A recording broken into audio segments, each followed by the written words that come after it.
हैं हमारे अगले दर्शक के पास और व्हाट्सएप के ज़रिए जुड़े हैं हमारे साथ मुकेश कुमार। इन्होंने जो है IRFC की एक्विजिशन की है और जो बाई प्राइस है इनका 134 रुपीज़ का है। ये लेवल्स पे इनकी बाइंग आई है। करंट लेवल्स पे देखें तो 20% से ज़्यादा का डी ग्रोथ इनके बाइंग प्राइस से देखने आया और इन्होंने इंटरेस्टिंगली इन्वेस्टमेंट हॉरिजन भी अपना बताया है 1 साल का। तो IRFC को लेके 1 साल का व्यू पॉइंट से जो है लक्ष्मीकांत जी ज़रा बताएं क्या चार्ट के इंपॉर्टेंट लेवल्स लग रहे हैं। लॉसेज ज़रूर हुए हैं बट ये इन टैंडम है मिड कैप स्मॉल कैप के साथ। बट अब IRFC के लेवल्स कुछ जो आप कह सकते हैं अट्रैक्टिव लग रहे हैं और 1 साल में क्या पॉइंट्स रहेंगे लक्ष्मीकांत जी? ये अभी कुछ ही पिछले हफ्ते इस स्टॉक ने अपने प्रीवियस वीक स्विंग लो के नीचे ब्रेक डाउन दिया था और वहां पर जो मेजर रेजिस्टेंस निकल कर आ रहा था वो निकल कर आ रहा है अराउंड दी लेवल्स ऑफ 125 126।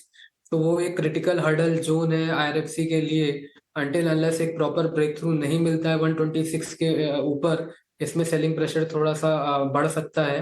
हालांकि अगर हम वीकली के चार्ट पे नजर डालते हैं तो जो सपोर्ट अभी नजर आ रहे हैं वो आ रहे हैं अराउंड द लेवल्स ऑफ 88 और 85 के रेंज के आसपास। तो वहां तक इसमें आने वाले समय में गिरावट बन सकती है।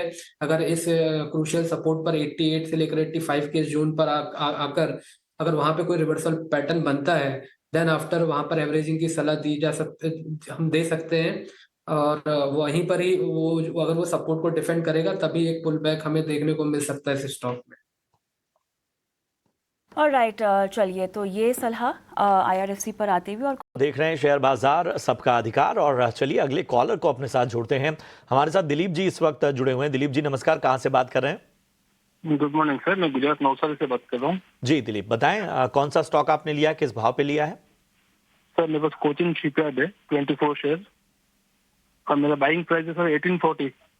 ठीक है, कितना समय देना चाहते हैं स्टॉक को? हालांकि आपकी काफी ऊपरी स्तरों की खरीदारी है। सर 2 से 3 साल है।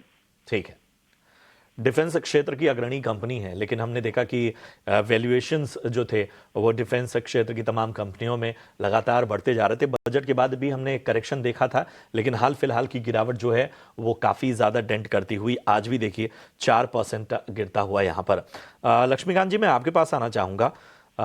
कोचीन शिपयार्ड 1840 की खरीदारी है, हालांकि ये 2 से 3 साल और देना चाहते हैं। देखिए आने वाले समय में स्टॉक में अभी भी ऐसी कोई मेजर रिकवरी आती हुई तो दिखाई नहीं दे रही है। हालांकि एक इमीडिएट सपोर्ट दिखाई दे रहा है मंथली के चार्ट्स पर, जो कि आ रहा है अराउंड दी लेवल्स ऑफ 1140 के आसपास। मुझे लगता है कि 1140 के लेवल्स पे इसको डिफेंड करना चाहिए। अगर वहां से स्टॉक्स में रिकवरी आती है तो देन आफ्टर हमें एक पुल बैक मूव आने वाले समय में मिल सकता है। अपकमिंग जो रेजिस्टेंस है वो 1300 के आसपास आ रहे हैं। 1300 के लेवल्स को ये ब्रेक करेगा देन आफ्टर हमें यहाँ पर स्ट्रेंथ दिखाई देगा इस स्टॉक में। और उस दौरान ये स्टॉक फिर 1480 से लेकर 1540 के लेवल्स तक पहुंच सकता है। पर उसके लिए इसको 1140 के लेवल्स के ऊपर सस्टेन होना जरूरी रहेगा। ऑलराइट, चलिए कोचिन शिपयार्ड पे ये आपकी सलाह होती हुई